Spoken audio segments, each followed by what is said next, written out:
মাই Holmes কিচেনে সবাইকে স্বাগতম। আমাদের আজকের পর্বে রয়েছে চিংড়ি মাছ দিয়ে তৈরি অসাধারণ একটা রেসিপি। খুব কম উপকরণে কম সময়ে তৈরি হয়ে যায়, অথচ গরম ভাতের সাথে খেতে দুর্দান্ত লাগে চিংড়ি ভাপা। আর এই রান্নাটা আজকে আমরা করেছি প্রেশার কুকারে। তো চলুন ভিডিওটা দেখে নিই। ভালো লাগলে কিন্তু অবশ্যই একটা লাইক করবেন আর চ্যানেলটাকে অবশ্যই করে সাবস্ক্রাইব করবেন। চিংড়ি ভাপা বানানোর জন্য এখানে আমি 250 গ্রাম চিংড়ি মাছকে ভালো করে কেটে ধুয়ে পরিষ্কার করে তারপরে রেখে দিয়েছি। তারপরে এর মধ্যে এক এক করে সব উপকরণগুলো মেশাতে থাকবো। এর মধ্যে দিয়ে দিচ্ছি 1 টেবিল স্পুন সর্ষে বাটা। এই সর্ষেটা 5-6টা কাঁচা লঙ্কার সাথে আমি বেটে নিয়েছিলাম। আর দিয়ে দিচ্ছি পোস্ত বাটা। আর উপকরণ কোনটা কি পরিমাণে দিলাম সেটা কিন্তু ডেসক্রিপশন বক্সে ডিটেলস থাকবে, আপনারা কাইন্ডলি একটু দেখে নেবেন। আর দিয়ে দিলাম টক দই। টক দইটাকে একটু ফেটিয়ে নিয়েছিলাম। আর 1/4 টিস্পুন চিনি আর 1 টিস্পুন নুন। চিনিটাকে অবশ্যই করে দেবেন, এটা স্কিপ করবেন না, এটা দিলে কিন্তু টেস্টটা ব্যালেন্স হয়। আর কাশ্মীরি রেড চিলি পাউডার দিলাম 1/2 টিস্পুন আর 1 টিস্পুন দিলাম হলুদ গুঁড়ো। আর দিয়ে দিচ্ছি 2 টেবিল স্পুন তেল। কাশ্মীরি রেড চিলি পাউডারটা কিন্তু এখানে অপশনাল, আমি কালারের জন্য দিয়েছি, আপনারা কিন্তু চাইলে নাও দিতে পারেন।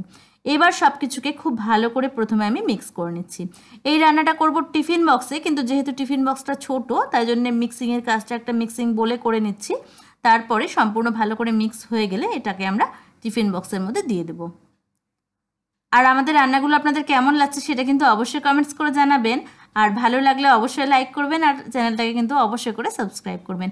একটা টিফিন বক্স নিয়ে নিয়েছি, এবার এই চিংড়ি মাছের মিশ্রণটা টিফিন বক্সের মধ্যে দিয়ে দিচ্ছি। মশলার বাটি ধোয়া একটু জল ছিল, সেটাও দিয়ে দিলাম। আর জল কিন্তু খুব অল্প পরিমাণে দিতে হবে, জল খুব বেশি দিলে কিন্তু রান্নার পরে জল অনেক বেশি হয়ে যাবে। 5-6টা চিড়ে রাখা কাঁচা লঙ্কা, আপনারা ঝাল যেরকম খান সেরকম দিয়ে দিবেন।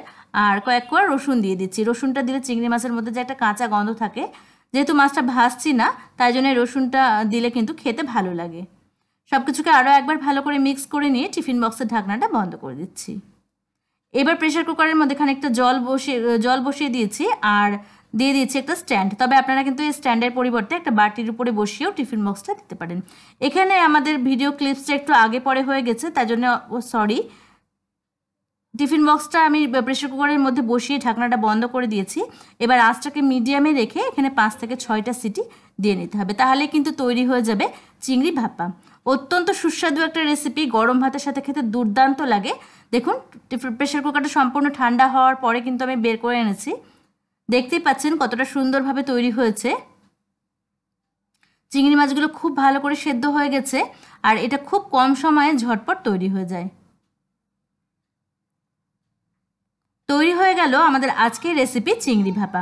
তো ভিডিওটা আপনাদের কেমন লাগলো সেটা অবশ্যই কমেন্টস করে জানাবেন। ভালো লাগলে কিন্তু অবশ্যই একটা লাইক করবেন আর চ্যানেলটাকে অবশ্যই করে সাবস্ক্রাইব করে পাশে থাকা বেল বাটনটাকে প্রেস করে দেবেন।